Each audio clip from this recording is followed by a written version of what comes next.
bandiraɓe musidɓe tedduɓe yeɓiyankoɓe Pindi TV en jetti gano en juule rasul sallallahu alaihi wasallam en calmini en kofnima en ñaguima duwaw kono kadi en neldi duwaw en garti e kattande kanko Allah subhanahu wa taala joom baɗe bawɗe o baɗowo ko hani ndu hani joom suturu aduna e lakara e kala saaha omo rokka en jaam e kisal kanko on ɗon Allah subhanahu wa taala kanko tigi ñagotoɗen kadi yo ɓeyden en beela inen mbawa hisde nde wonno aduna o leldi hon danonede en gatti e kattande makko no mbiɗen ni saabu en garini ɗo rawane Allah ken wurde sillude kada hikka kadi en tawama woni noon tolto paɗen ko ngawle ngurali wuro Pendo Moussa Boukary Sariyero Edine Sambe Moussa Tembe enen gandi no aada yaari kamɓe kala hitande ɓe jaaha mawludu nabi sallallahu alaihi wasallam ɗum noon fuɗɗi ko gila 1974 sa ƴeewi 1974 e joni presque ma won duuɓi 53 walla 52 ɗum fitti ko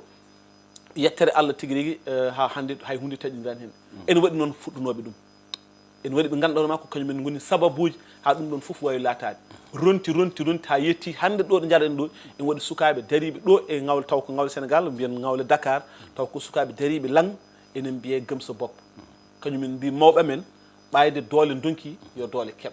ɗen ɗon doole noon woni hande sababu mbiɗen yen mbaɗa hen yewtere enen gandi mawludu nabi sallallahu alaihi wasallam ɓoyata fuɗɗo kadi haɗan tan e mawludu nabi o kono so yewti mawludu nabi o kadi won goɗɗum programme uji goɗɗi ɗi ganduɗa orma ma en gartu hen joni joni ɗum noon hande kadi en dañci hoɓɓe meɗen ɓe ganduɗa orma natti wonde hoɓɓe e nder galle o ene junggam nanuga mo ganduɗa orma ko kañum woni mawɗo men khalife meɗen inspecteur Hamidou Sarr mo ganduɗa orma ko gorko lobbo ko ngawle najo 100% mais également aussi ko neɗɗo mo ganduɗa orma Allah ne fecci ɗum tigui rigui gandal ha ko ɗon wawi haade ɗum noon ma en garan makko joni junggo men ñaamo heedi men ga ko mawniraɗo men tedduɗo no mawɗo Hamidine Yero Sarr heewidemo ni o heewidemo ko ministre de la culture wona maire saabimo yo ministre de la culture sababu o ko wonde ko wittude yurnitade woni tarikh ngawle andinde mun foof holko mo jiɗɗa e kaari ɗum ɗon aussi kanko Moussa Hamme Wadda Allah rokkimomo ñeñƴal e haqqillantagal e cuusal wawde darade hakkude ngawle foof omo waɗa ɗum noon ko kanko woni tigui rigui heedi men junggo ñaamo ɗum noon en mbatta so wona joni joni o en dokkat goto mabɓe foof konngol salmodira e yeeɓiyankoɓe men mbawen arde e binde e yewtere meɗen ɗum noon ceerno Hamidou inspecteur assalamu aleykum wa rahmatullah wa aleykum assalam wa rahmatullahi wa barakatuh ceerno Abbas mi salmitimama min juurimama min ñaganimama Allah jaam e kisal mi calmini technicien ji ma min beltanimoɓe no fewi e golle tiɗɗe ɗe mbaɗata e ngal ɗo ɗuɗal mais calmina kadi kalfinaɗo golle ɗe won joom golle ɗe joom nokku o e darde nde waɗata nde e wonde darogal pinal fulɓe woni Pindi TV min calmini kala yeeɓiyanke kala kettiyanke oɗo ayaw habrirde en jogo weltare kadi lawol gongol arde yewtidde e ma e nde ɗo toɓɓere kadi wande fayida waɗande fayida ngawle foof waɗande fayida kadi kala ɓiɗɗo julɗo waɗande fayida kala umma al islamia donc inchallah kono noon ɗum noon mawɗo Hamidou Sarr a jarama no fewi mataw en payat e mo ganduɗa ma ko kañum woni ministre de la culture no mawɗo Hamidine Yero Sarr heewidemo ni ɗum noon ceerno Moussa Hamme Wadda assalamu aleykum wa rahmatullah Allah jarama on jarama kadi Pindi TV idi foof en jetti Allah en jettini Allah mawɗo men oɗo Hamidou Sarr e Abbas Moussa Abbas ko ngawle tan ari ɗo kadi Abou Samba Diop eɗen jetta Allah eɗen jettanamo Allah accamo ɗo e jeese men kadi ha ɓooya kanke onon wondi ɓiɗo men tawata ɓeɗo saabu gondigal mon ene yooɗi gondigal mon no fewi te ene waɗi jurum ɗum ɗo noon ko salminde tan e juurade ha yesso ma Abbas ko noon ɗum noon ko salminde ha yesso mataw en nattat tan e bundu yewtere nde enen paye mawludu nabi sallallahu alaihi wasallam mawludu o an kadi o heedi saabu so wiyama ko le 24 le 25 walla wiye ko le 26 te hande presque pratiquement enen goni presque sappo e ɗiɗi lewru ndu donc en wawi widde enen mbawi tan mawludu ari ha gasi holɗo tonni ɗon e to banggue mawludu o hikka noon mbi sikki wonata duuɓi 53 walla 52 ganduɗa ma ngawle Dakar ha ngawle diaspora ngawle en ummo nokku yo nokku en ara vraiment jultoyde toon to ngawle meɗen woni ngawle sa wi ngawle tan a wi rewe worgo eyi gammu no pamirɗa caggal no mbiɗen alhamdulillah allazi bi ni'amatihi tatimmu salihat salatu wassalamu ala rasulillah sallallahu alaihi wasallam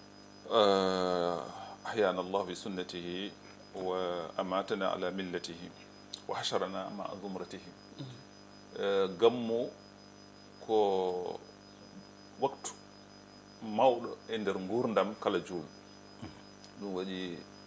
ceerno men wali men kalifa men alhaji malik sy o wi jaam o ko sururun fi sururin ko jamma weltare e weltare e weltare wa idun duna ayadin on ko way kono ko fetma jiidani e feetuji kala sabu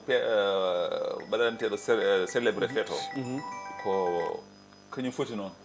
woni nura sallllahu alayhi wa sallam o fi tasimihi e mawninde oɗo jamma in jaaha sujuni kala sunare ene wawi ƴettude ɗum e neɗɗo kala ko neɗɗo yiiɗi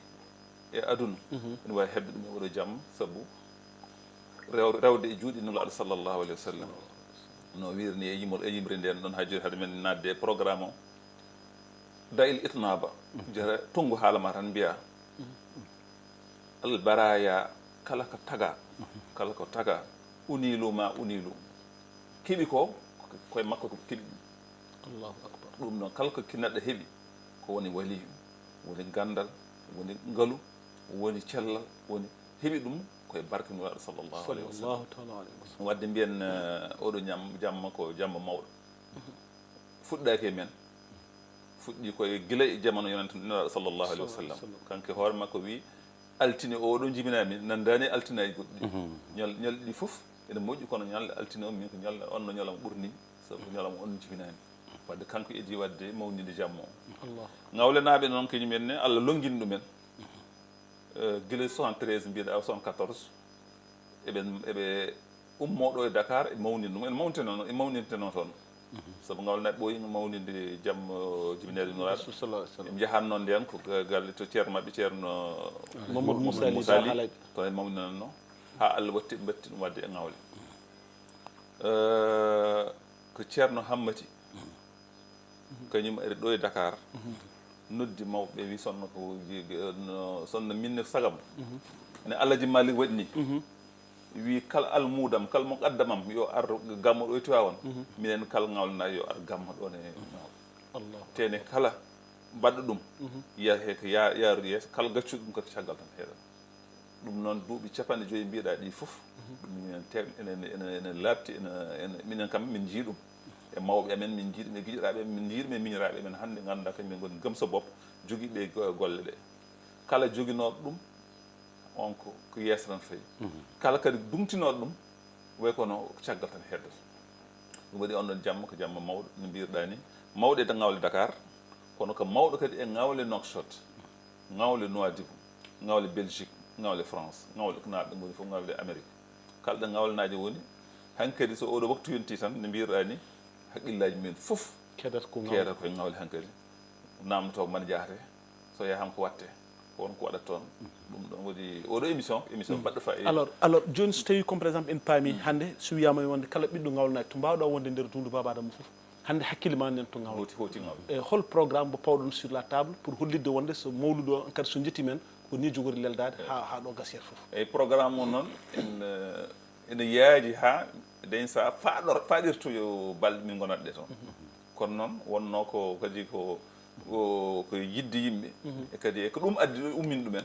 ɗum waɗi programme o to banggal gaye banggal diine to banggal enɗam to banggal pinal fof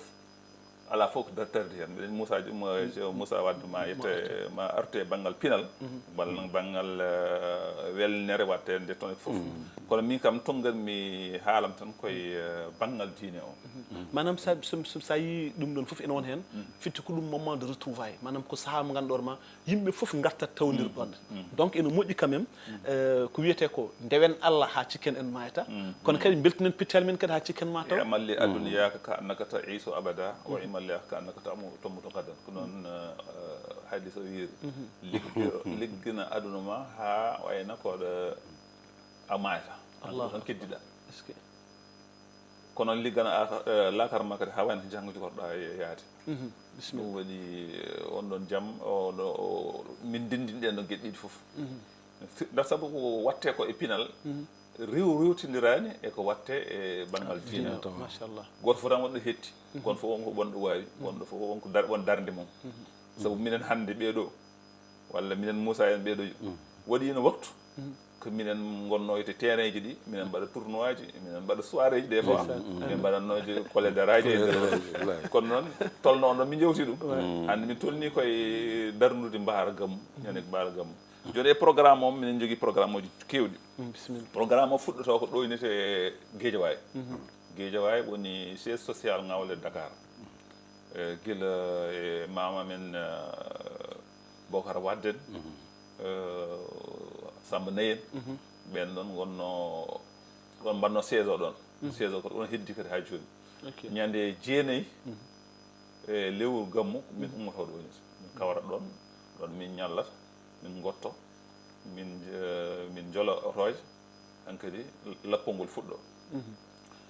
so min umminoma ɗon min ndewat ko Thiés mawɗo men goto wonno ɗon min duwo ɗumen min duwono ɗumen min juuro ɗumen Djiby Samba ceerno Djiby Samba mama men Djiby Samba on Allah waɗi ruttimo ɓesgu mumen ɗon hay sonno min jippaki min daari kam so min birtima ɗon kadi mamin oɗo ceesɗo kañumen ne ma dara jaɓɓo amen gadda participation min e lawol gammu min jawta min ko jokko lawol e ñande jeenayyi o min mbaltoyto ko Richard Toll galle men kadi ɗon galle historique Baba Oumar Wade joni ko ɓesgu mum ɗon min jiiɗino hoybitande ɗumen sabu nden wonno ko super wonno aranno super ko yimɓe nogas e nayyi gonata joni ko yimɓe temedere e walla temedere e capanɗe joyyi neɗɗo jippoto e gallo Allahu akbar kamɓe jippinta ɗumen kamɓe gottinta ɗumen kamɓe kirtinta ɗumen ko jamma jeenayyi jamma jeenayyi o aɗa andi kam jahaw gammu il faut ñanto duusuji en ɓuftugol en fof dal kamɓe parenti yimɓe kam hay goto dañata hen ko metti ɗumen ɗon noon ko ɗon min mbalata weeta so min ummima ɗon min jawto Diagnum hakkude Ngawle Diagnum noon ene anda historique enen kalanno joni ceerno Bocar jejjita ɗum mukko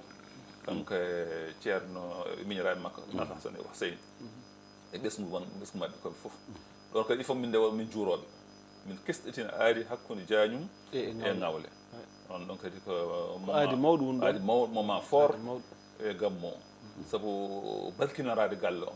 balkinarade kadi mawɓe ɓe ɗon kadi hikkati no min mbaɗiren noon kadi ko noon tan min mbaɗirta kadi so Allah jaɓi min jippo min jahata yettoto ceerno to qabru ceerno to min zawiya min juuro ɗum min gare min joddo e ɓesgu Diagnum fof ɓesgu Diagnum fof arata kadi kañum kamɓe ɓe garat ɓe par ce que déjà koko jeeya e programme maɓɓe jaɓɓade Ngawlenaɓe koko jeeya e programme maɓɓe min joddo min gostodira konnguɗi kadi kesɗitin kadi aadiji kadi min jawta so min ummima ɗon min jippoto ko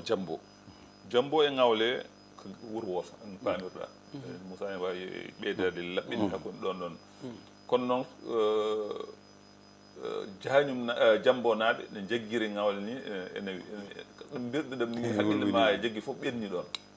saabu yidde Ngawle yidde teddinde Ngawle galle goto sa wi Diambo ko presque wonɓe Diambo presque kamɓe goni Ngawlenaɓe tan Ngawle ɓe gummi hen o waɗi ɗon kadi il faut min jippoɗo ɗon min billo ɗon kamil min jangga ɗon jippima ɗon on janggat ɗon kamil min mbaɗa duwaw duwono Ngawle min duwono Diambo min duwono kadi dendagal julɓe min puɗɗo yewtude kadi min gostodira konnguɗi comme no min mbaɗirni Diagnum ɗum ko le 10 o donc ñande hawrata nane sappo lewru e wiyata won min ummoto ɗo jeenayyi min ɗon wona sappo so min ummi ɗon mi jippoto ko ceerno galle ceerno Bocar Sarr to Podor eyyi ɗon ne kadi histoire mawɗo wonno mataw en mbawata artude hen goɗɗo fuɗɗi ha yetti ɗo enen ñaago yo Allah yurmo yaafo ceerno Wulle par ce que mo jeeyano e yimɓe darinoɓe toon wattindi koye joni makko wattindi o bonnani kanko no bonnani ndeysan yettinde e makko o yonni ɗo mbaɗanno gotel foof e mbaɗi o watti ɗon ko sappo kanko saabu ne jeeya e moment ji ganduɗa yimɓe fof ɗo so ummima ɗon hankkadi ñamde hankkadi to ɗon ko joni ko bandiraɓe men murtini ɓe mbiyata ko berndel e mbaɗa men ko berndel e mbaɗa toon bernde mawɗo tabarakallah yimɓe ñaama ha kala jettiɗo mom kam miijotako kadi ñamde koma haqqille ma yetta joni caggal ɗum ɗon min yettoyo Ngawle hedde 4 heures juuɗe takkusan ɗon ko terto aussi ɗon kadi Ngawlenaɓe kañ men en parat ɗum no feewi sax parce que min mi yii ɓe jaɓɓirto on ko pucci ɓe jaɓɓiro on jimde motoji ɗi ɓe jaɓɓiro on ala fof keɓe jaɓɓirtake motoji fuyi walla vraiment ko hunde wonde fayde ko yanjas baɗɗo fayde ɗo wiyete gambol ɗon jakartaji ɗi pucci ɗi ko ɗon ƴettata men ndeysan min deggodiri min mbaɗa lappol gotol hawra noon kadi e ngawlnaɓe ummiɓe séraji on ɗo séraji ɗi ndar bang yo bang e nder oɗo taw mi kawra ɗon min mbaɗa croisé ɗon minen fof wonata ko lappol boni boni fof kam oto sappo walla sappo e ɗiɗi oto kam parce que min la fois passé mi yi une vingtaine de voitures voiture vingtaine de voiture ganduɗa ene mbaɗa lappol gotol min naata ngawle so min paadima wuuro ngo sa soodima wuuro ngo jiyata ko lappol rewɓe e lappol rewɓe banggue ñaama rewɓe banggue nana worɓe banggue nana mawɓe juma e mawɓe jama ene mbaɗi baram min jooɗi ɓe fof ɓe nandi min ndewe hakkude nder nden wona ganduɗa ko siftorantoma tan ko tala albadru aleyna naatiri madina Allah woni welemme ganduɗa ay koto anda ɗo haaɗi so yimi jippima noon ndeysan jaɓɓodira ɓe goo fof jaɓɓodira e bandum goo fof jaɓɓodira mbaɗɗa selli mon à partir de ɗon duwawuji mbaɗe eyyi ɗon somin gari ɗon taw ko fuɗɗima hirde han kadi min mbaɗa kala programme o fof e jonde ndenɗon joni noon programme o ko balɗe jeeɗiɗi nimi waɗa ɗi ngawle fof presque fof on ñande fof wonko watte hen inchallah sa sen gatti inchallah mbawi wadde ñalawma e ñalawma fof holko woni porté mum holko darde mum e nder gammu o d'accord ɗum noon a weltanama mawɗo Hamidou mataw en dogat jeen to ministre de la culture mbeɗen kañum aussi mbeɗen ministre de la culture enen ken faaɓi mawludu nabi sallah sallam sa ƴeewi comme par exemple ko ceernajo haali ko ceerno Hamidou walla inspecteur Hamidou ko haali ko ɗo holliti ɗo rewate ɗo ha ɗo jettoyta ɗum ɗo ha ala ko heddi so wona lelgo programme gammu on jogoriyade kono enen jiɗɗen ko enen gandi ko noddago mawgo par ce que kala ɗo ɓiɗɗo ngawlanaji wonnoma ar ɓeɗo jaari ko to banggue diine ɓeɗo jaari to banggue welnere e gueɗe mbaɗe hondanede ene waɗi ko ganduɗa hoorema en jogori kewde tonete surtout Ngari Hamidine Aissata Souleymane Hammadou Moussa Boukari e woɓɓe ene waɗi hay conférence uji mbaɗuɗi tonete ɗo ganduɗa hoorema vraiment ko Samba Gala en mbaɗa ɗum te par ce que on ɗon conférence aussi mbiɗa yinno yimɓe mbaɗe makko insisté no fewi par ce que conférence mawɗo mi meeɗa yiide conférence mbaɗo noon taw ko sukaɓe rewɓe ɓolɓe jangguinte vraiment ɗum ko hunde mawde te kala hen garɗo dursiti a nawtata lawmuto Allah ganda tigui rigui wonko jangguinte ɗum noon holko Abbas Allah jarama a jarama ko artutene ko mawɗo professeur Hamidou wi ko joni ngawle diino e l'islam o e fina tawa o fof wondi machallah sabu sa ƴeewi guila joom wuuro ngo ɗum koko rendi sabu sa ƴetti hannde ko wiyete ko jagadine comme onon goni jagadine joom minen jarnen o rendini ɗum koye diino o rendini ɗum e l'islam o sabu sen ƴeewi alaɗa jeyita Allah wi nelaɗo Allah wi jagadine kono kanko Moussa Boukari o wi o ko jagadine o ko joom o ko jarna pour ha yimɓe mbawa wondude fof wawa jogade gueɗal eyyi go fof par ce que yimɓe goto fof wawa yimɓe fof mbawa wondude place goto donc impérativement goto fof daña woɗɗo ɗo dengui oɗo ko jogui ok han kadi hay goto memata hay goto kadi ɗum kadi rokki ngawle kadi hurum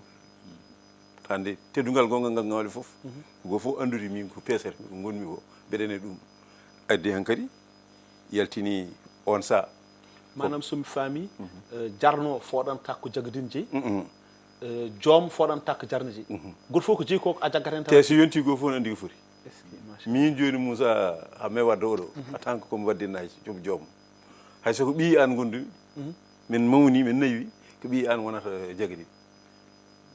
jagodine woni mawɗo wuuro woni gono laaɓa wuuro village mawɗo wuuro quoi min joomom mo jeeyimo joomo hay goto kadi wawa ɗum hebde am jarno kadi ko noon waɗi ngawle rendini fina tawa o e diino e l'islam o sabu sa ƴeewi autant ko bayima siba en ka Moussa Abbas wonno bayima wonno président jeunesse a meeɗi ɗum tinde Moussa Abbas nani haale rek nani baaba meɗi président de la jeunesse baba Dieynaba ɗo woni président jeunesse ngawle Mauritanie kanko woni Sénégal ɗum fof adduno ɗum ko ceerno Hammadine Bocar Demba en ɓeɗo oɗo wawi yii on sa boye boren ne jeeɓoyi lamba ngawle lamba waɗe eɓe berta leece ɓe jooɗo kamɓe sernaɓe fof Bocar Demba ko sernaɓe ceerno Hammadine ko ceerno mais eɓe jeeɓata lamba eyi par ce que diino e jamanu yaadi eeyi mbaɗen gammu hannde kono so gasi caggal mum kala ko fawi hen yo waɗ welnere nde gonɗa nde fawi koye diini fawi koye l'islam sabu wayno lamben ala buubaji ala goɗɗum ɗum fina tawa wonɗon koye ngawle arde e diino wonti e l'islam rewi noon hannde ha yetti ɗo hannde ko mbiɗen ko ɗo ngari ngawle ɓorti wutti bo wonno woni joom ko joom o itti wutti ko jagadin sabu Binta Jagadin taani kañum tan goto woni debbo biyeteɗo Binta Jagadin e ngawle debbo ɗo tolnidi e mawniraɗo e mbiyata ko Jagadin debbo Jagadin gorko Souleymane Hamdine woni Jagadin gorko kanko woni Jagadin debbo on jibini Fayasid jibini Binta Yasin jibini Mayram Binta Mayram Binta jibini ngari ngawle wadde sa fo waɗ nana wiiw so welama wona Jagadin o jooɗo o ɓorno wutti kono hannde ittu ɗum o wi min woni ngaari ngawle ɗum woni hannde ko paaɗen ko ni woni hannde kadi teddugal dañama ko ɓooyani ko woni wiyeede mbo kanko erditi denndangal pekan cosaan cuɓolagal enen fof eɗen nganndi Hammadiyasi Joolo no foti Hammoye Jooɓi en fof ndenndi mbi minen ko ngaari ngawle oɗo min jiɗi kala komin joguino min itti min totti ɗum ɗum ni kadi waɗi ko ɓooyani ko machallah so hawrti e oɗo fina tawa mo papaɗen min joga hen weele men no feewi machallah ma en jogi hen weelam mataw mi artan e diine o seeɗa tan le temps que mi ɗimina wonno noon wonno aussi so joguiɗen ko 30 minutes bel ma en ɗimina alors Hamidou so tawi en garti to banggue programme di gammo hankkadi on gaari ha ɗon e caaliki ala ko heddi so wona mum foof anda holko jogori rewde e balɗe jeeɗiɗi ɗi gonɗon toon joni ñande sappo woni ɗo kanɗen ɗon min jettoto ngawle wiyeti won sappo e goho ñande so hiiri wono gammu donc onon premier jour son gari toon on poftoto le 10 on poftoto après so weeti wono sappo e goho woni mawlude nabi jogo sappo e ɗiɗi wono jamma gammu alhamdulillah on ɗon ñalawma beeta e mum à partir de midi min jogui GE pour le développement de ngawle GE pour le développement de ngawle on ko aspect économique gammo enen kaɗen gammo wona aspect tan religieux tan enen jima tan enen gonga enen ko ɗum woni asli o ko ɗum kadi woni fandare nde kono en taari ɗum gueɗe kewɗe to banggal économique yiyama wonde wuuro ngawle foti wonde ngawlenaɓe wonɓe ngawle ɓe walla ngawlenaɓe wonɓe Dakar walla wonɓe banggue goɗɗo probléme chômage koko certi banggue yo banggue pour haɓede on ɗon probléme chômage o banggal gongal kadi remoɓe toon Fouta en dañi probléme financement ene jiiɗa sodde engrais walla sodde semence walla koye noon banque aji ɗi walla banque uji goɗɗi ɗon fawru coopéréje on mbiyetan e pour eɓe daña toon financement wona ko hunde sattude e mabɓe walla taw ko intérêt ji tiiɗi gonɗon ɗum waɗi mawɗo men Kalidou Diop enen jettamo no feewi kanko en ñaganomo cellal e judde balɗe kadi haqqille pocciɗo tabu o miiji wadde financement communautaire financement communautaire woni enen goto mi adda seeɗa men laala mumen lamɗo mumen dendini tan ponɗen ko luɓade banque ponɗen ko waɗirde projet enen mbawi hedde ɗum e hakkude mum taw enen luɓodirte koye men enen luɓodirte koye men way kono enen luɓodirte koye men te il me semble que ala intérêt soɓe luɓimama ala intérêt tene an soɓe luɓimama a liggerima a arti so intérêt o ari kala kadi membre hen en daña hen hunde saabu ko waɗaka action ji an min hannde Allah waɗi jungo men ene heeɓi keecam Allah won ko rokkirimi mi soodo 20 walla 25 walla 100 walla 1000 action e oɗo joni so yeehi ha bénéfice ari bénéfice o eɓe fecce an gaddunoɗo 10 action totta intérêt ma nafoore fof nde gollal liggagal ngal min mbannoɗo 100 woni wona dokkal kono ko ballodiral kadi donc GE on waɗa aspect en waɗa assemblée générale ñande subaka wiye hiiri won gammu ƴeewɗo tolni golle caɗele deyan sabu wasta wodde kala ndendo so ɗum ɓenni so yehi ha hiiri noon ɗon woni jamma gammu ɗon woni presque so tawi no ko cakka ɗum woni tigal ngal woni adresse kañum woni adresse o kañum woni médaille o dal kanko woni médaille o kanko woni médaille o ɗum noon waɗa koye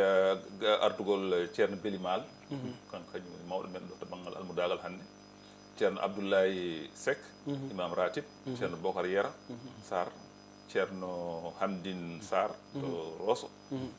e almuɓe wuro ngo fof kañumen huufata on ɗon jamma on ɗon kam ko jamma nabi tan jamma nabi sallllahu alayhi wa sallam mais aɗani ɗon aussi ɓayde maayo wona kerol ngawle Mauritanie aussi lan pareil waɗata eyo an andi ko way kono parallèlement wonata no wonirtini ɗo noon kadi waɗirta gammu ngawle Mauritanie gammu Mauritanie o machallah hankadi kala tulnen ka Allah nantes wona so wona nolaɗo Allah sallallahu alayhi wa sallam mantugol muɗum aɗa haalanno joni jeunesse ceerno kaw Moussa Abbas en kaw Moussa Seydou en ɓe gonno jeunesse nden ndeysan kañumen darontono ena kala pijir kala jamma on noon ala ko watte wuro ngo sowona mawlude nabi sallallahu alayhi wa sallam Allahu akbar omo ala fijirde ala rendude ala haydara haydaji sukaɓe mbaɗa jeeli ko wen rewɓe worɓe ne kawra ɗum noon ala hen en watti tan harfinaɓe ɗum ɗon kam koyo kat ɗum ha jamma o hormade jamma on ɗon jamma machallah donc ɗum noon ko banggal rewo to banggal worgo to banggal to enete rewo kadi erdi ɗum ko ceerno Oumar Mal imam ratib kañum e almuɓe wonɓe toon kañumenne on ɗon jamma hen hen yimoɓe kadi ayiyat neɗɗo yimoɗo ha hiira jokkitoyto walla oto jokkito o fuɗɗoto jokkita ka hen ndeysan eyyi ko galle goto donc hen goto fof yiɗata ko meeɗoɗa meeɗa ga ko mbiyata ko maayo wona keerol ok ɗum wonno maayo donc laade ni mbaɗata jamma on ni machallah so wiyete ɓe mbi a gammu o to weelide ɓe mbi gammu o ga weelide min de gammu o to tan keɗimi aɗa woni yimɓe mbawa yaade gammu mawɓe hen kadi ndeysan kono so lelima en nana daaɗe to bangga rewo en nana daaɗe worɓe kadi nana eɓe mbi gammu oɗo ɓuuri welde o gammu ɓuuri welde donc ko jamma ganduɗa ko jamma rasulullahi sallallahu alayhi wa sallam yimɓe ne duttine e yidde nulaɗo sallallahu alayhi wa sallam yimɓe ne duttinama kadi e diine mumen e jaggude kadi fina tawowo mumen e on ɗon jamma on woni jamma gammu so weeti wona somme paye kadi andi ngawle ala somme paye so weeti woni ko kalanɗa koye joni conférence woni ñalawma conférence Samba Gala conférence sam ceerno kam Samba Gala on ni conférence kadi jeeri kaalen duɗal Aïchatou ummul mu'minin duɗal Aïchatou ummul mu'minin noon jumaga wi manam yummo nene julde yuman diine walla yuman julde kañum woni nene julde sabu ko joom suudu nela sallallah alih w sallam innira waɗi ɗum innirede on noon kadi nela sallallah alih w sallam hudu dinakum nisfa dinakum min hadil humayra ko noon nula sallallah alih w sallam wino fecc diine so tawi ko ɗiɗi fecce ɗiɗi feccere woto ƴetti ɗum e Aïcha kono jiilima diine feccere hen ƴetti ɗum e Aïcha woni Aïcha ko gande to banggal hadis kanko woni numéro 2 ɓurɗo hewde hadisaji machallah woni innira on ɗon on galɗon duɗal galɗon duɗal kadi a haali ko rewɓe ɓuuri hen dolnade waɗi worɓe si kono ko min seke waɗi kam e jangguinde rewɓe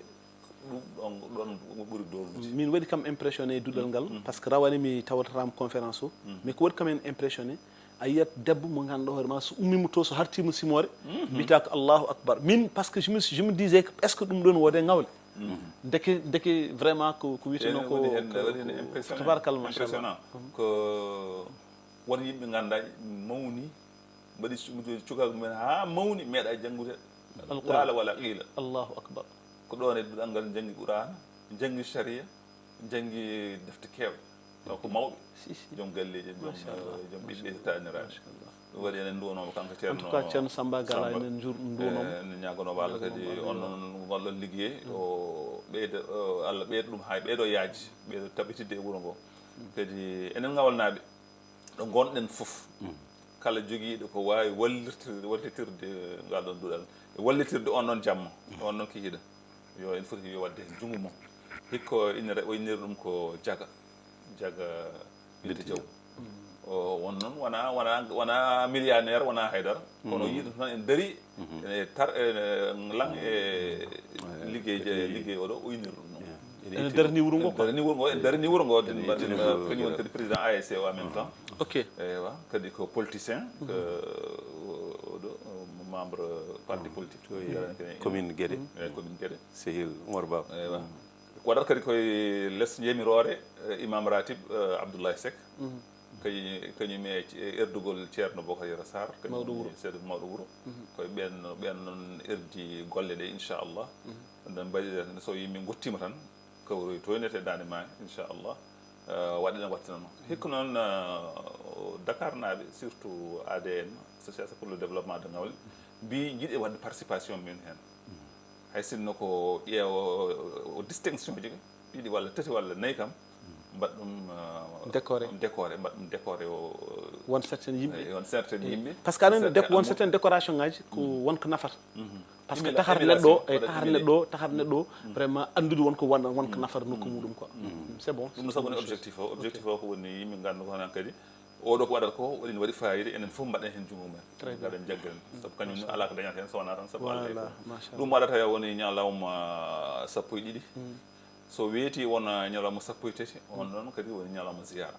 on noon woni assemblée général Ngawle ɗon kadi gurɗe ɗiɗi fof haydara wattaki kadi kawral kadi eyi gurɗe ɗiɗi fof haydara oɗo Ngawle Mauritanie kañum haydara watta toon kamɓe fof e ɓoogoto en ngara taw ko Ngawle Sénégal woni ziyara Alaji Samba Fati ziyara Alaji Samba Fati Alaji Samba Fati ko kala ko waɗno ne jeeri ko ɓuri eyi onon ziyara ɓooyi haalede heewɓe en calo ɗum heewɓe en calo ha Allah yettini ɗum e juuɗe ceerno Ousmane Mal e ceerno Manam Sarr ɓen ɗon Allah longini Allah walli ha ɗum waɗi sabu kaɓe kalnineɓe mbaɗ ɗum guila ceerno Hammadou wi ala watta sabu comme meeɗa waɗade waɗa tan sabu aɗen waya kono min mi erdima tan meɗen mawnina tanam walla ma kono no ummi ɗo noon kadi yimɓe poursuijo ceerno Manam ha ɗum waɗi inchallah fuɗɗi ɓen gurɗiɗe fof kawrat ɗon e hen ko duwaw alhamdulillah duwanade kala mayɗo Ngawle gila Moussa Boukary ha walla ko adi Moussa Boukary ha yettiɗo waɗanno sabu waɗi duuɓi ganduɗa yimɓe waɗanno centi men jahade bammuɗi ko fo juuro mayɗo somin garti mbaɗa taƴe doge alla ilaha illallah subhanallah ko wawa waɗede fof suratu yasin sura ɓurana kamilay ko wawa waɗede fof waɗe gila tan subaka tan on kam ñalawma fof ko ɗum kañum jeeyi ñalawma o fof ha yimɓe juuli takkusan noon pourɗo sartade ɗon noon kadi ko moment très fort e moment ji gammu Ngawle so weeti won on ɗon ñalawma minen mbaɗi envisage minen mbaɗi programmé ADN moni association pour le développement de Ngawle kañum waɗa ɗon assemblée générale ɗon en ɗon Ngawle ɗum woni fandade mum ko minen jogui ɗon tergal kañum ko toon woni joni toon ɓuuri hetto woni Malal Sarr Allah waɗi kadi hawri tour makko en waɗa min mbaɗa lewru fof tour ko yonte tour kono noon kadi occasion min mbawa joddade chef de village min joddo e imam ratib min kaala holko woni hono mbaɗirten coordonné activité Ngawle fof e jeunesse Ngawle goɗɗo toon kadi sabu ne yiya en waɗi des fois waɗa caɗele to banggal to coordination e to banggal ligganade wuro ngo gof ñi ligganade wuro ngo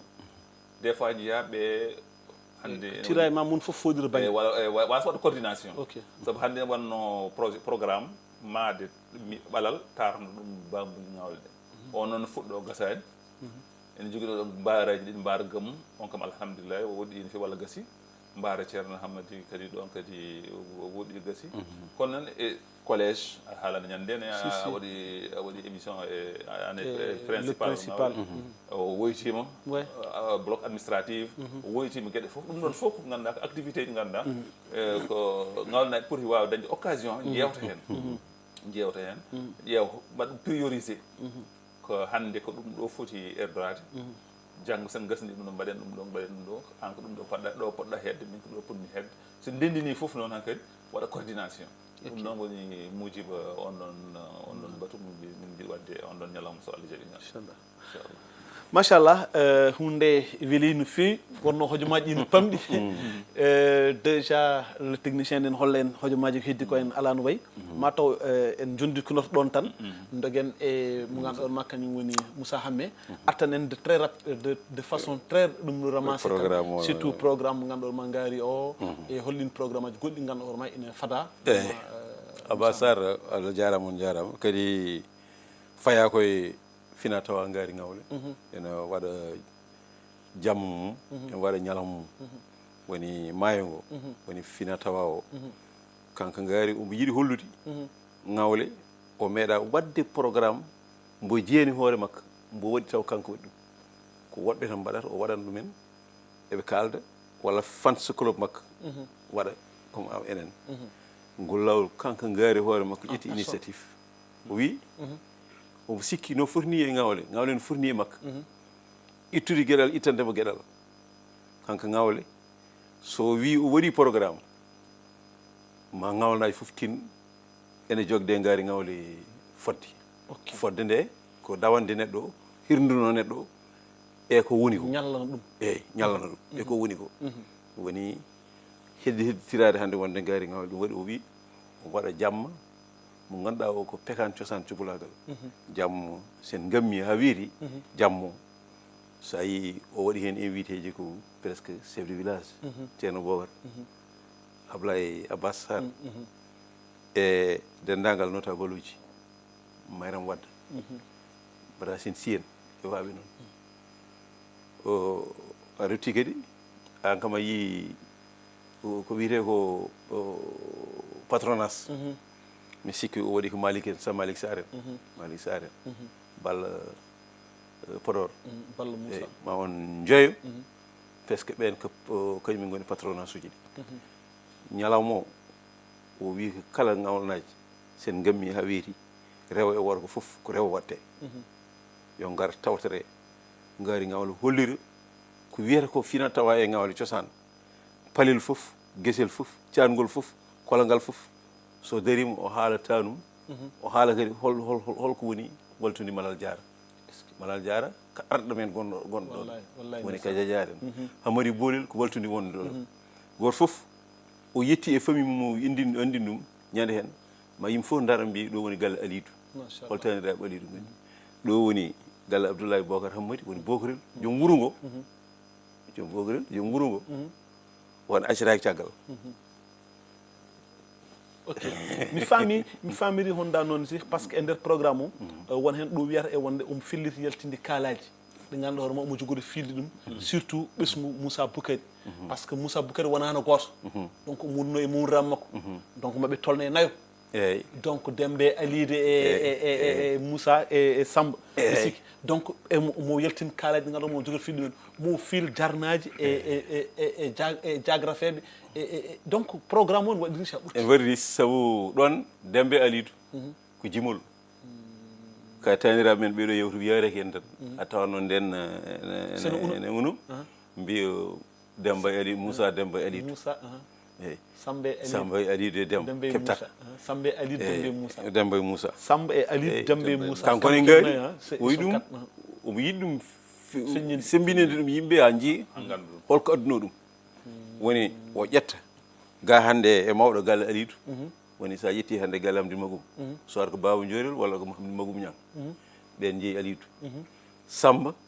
woni galleji Demba Boukari en woni Manama Sarr en so woni ngari Manama Sarr ne wawi ƴettude on kala o fiile Allahu akbar mais événement ko sabu Samba Boukari to e Demba Boukari miñum Moussa Boukari Moussa o ene wawi ƴettede Hamdine Yero Adam walla soit ko Mama Ali walla Abba Sarr ɗum ko jagadinuji jeeyi ɗum ko omo sembinana yimɓe ɗum ɗo wonno cosaan ngawle katanɗe ɗe tati Allahu akbar ɗum woni ko wi ko ɗon kalaji tati ɗin ɗon kadi ɓen kadi won fiiloɓe ɓe hen goto fof wadde kanko somi faami programme o ko jiɗɗo ruttinde mum fof e gueɗal muɗum e goto fof ko jeyno ko jeyɗa ruttinmo totuma goto fof ko jeyno ko aɗani ngaari ko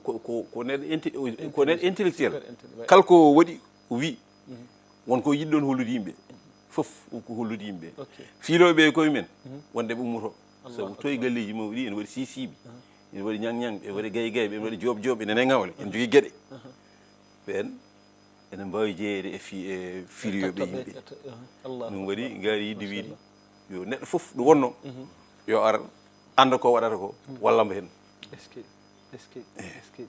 machallah bandiraɓe musidɓe tedduɓe ene wayno hojomaji men ɗi gasi ha laaɓi car so wonano ɗum vraiment ko haalte ko heewi taw mi gomso bopp eyyi gomso bopp ɓeɗo en mbawa wasde haalde soɓe ɓe jeeya e patronage uji ɗi fedde gomso bopp eɓe jeeya e patronage uji ngaari ngawle allahu akbar sukaɓe ɓen ɗon en ñagantoɓe Allah kala ken mbawa hikku yo Allah rokkuɓe guuri e mbawa ko ɓurɗum oui par ce que aɗa andi yaade nde ha innir hoore mum gomso bopp konngol ngol wonko firti manam an andu an tolnoma sa andi holko gonɗa tan hankkadi a juumata aɗa andi mawɓe men eɓe kewi haalde mawɓe men ne kewi wiide wonde sa andi ɗo gummiɗa a andi ɗo pawɗa koyngal ma jangga ma a tawat ko en leyri tawat ko en laaɓi eyyi ko wona ko ɗum ko Abbas Sarr ane min jettete ngawle keɗen yettuma eyyi woni yettude ko ngawle hoore mi yettatma Samba Gala ñande nde kaldata men minen goni ngawle kam fof kolliri jettoroma ɗum ɗo minen jaare e 4e édition mi sikki ɗo e galle Abou Samba Diop o ko teddugal ngal ɗo min dañata min teddine ɗo min banne ɗo komin mo jiiɗi wadde fof min cikkata koye galla men min gari ɗum amin ñagonten Allah ñaganoma Allah an e wondi mo ndimen ɓeɗo Allah a jibiji en Allah acca mon ɗo e jeesa men acca mawɗo o juutu balɗe saabu omo yiɗani neɗɗo fof jaram ɗum noon en mbawa wasde yettude ɗum en mbawa wasde yettude Kalidou Diop mo ganduɗa hoore ma ko waɗi koye ngawle initiative addude toon GIE on ɗon mo ganduɗa hoore ma gaare ballodiren saabu Allah vraiment enen jettamo enen ñagonomo Allah yo Allah jundu balɗe moƴƴen battande Mariame Fa Jumbo aussi pareil par ce que kankone ko debbo mais omon daari darde Penda Sarr Abbas donc enen ñagonomo ɗon rokkam noon seeɗa saabu sen jooɗimi e télé radio en kaali en kalata Manama Sarr Manama Sarr hande somin jii ha ɗum ɗo dañama fof omo tawa manama mbo El Hadj Baba Mal manama Sidi voilà mbo Wuro Sidi mbo Rogili vraiment e mbo tout so radio e télé min kala no jooɗi min haqqillam arata koye makka sabu kanko nawanno amen toon d'accord merci beaucoup non ɗo woni fof yo Allah junnu balɗe moƴƴen batten Mariame Fa Jumbo ko neɗɗo dariɗo e nder oɗo programme yimɓe fof ma jiima omo jogui toon teddugal spécial ngal o waɗante saabu pareji ɗiɗo kanko to wiya hen kanko addoyte o ƴette to o adde ga o sababu ni kanko teeli on debbo Allahu akbar on jarama ɗum noon ko yettude Allah e duwade inchallah yo Allah hokket yo tawnu en oɗo saamuri kadi kala programme eɓɓaɗo Allah hokka en fartange no ɗum gasiri yako wale ñawma rasoul en tout cas en jetti Abou Samba Diop sans exception en jetti Pindi parce que ɗum ɗo c'est pas évident non ko fonno wonde ko foti ɗuminede mais joomum mbima gaare mbaɗe ko galle moɗon ko onon jeeyi vraiment en mbawa sowona wiide yo Allah yoɓɓe moƴƴere yo Allah jundu balle moƴƴen batten ɗum ɗo fof noon kadi ko sababuji ko duwaw ummade e moɗon fewde amen minen ñaago aussi on ɗon duwaw yo juutan en yakko walla ñaam rasul sallam bandiraɓe musidɓe tedduɓe yewtere meɗen gasi ha laaɓi ceer ɗum noon en dokkidirat aadi tan inchallah hitande wonde taw oɗo programme gasi garten kadi simtude programme o hono yaari inchallah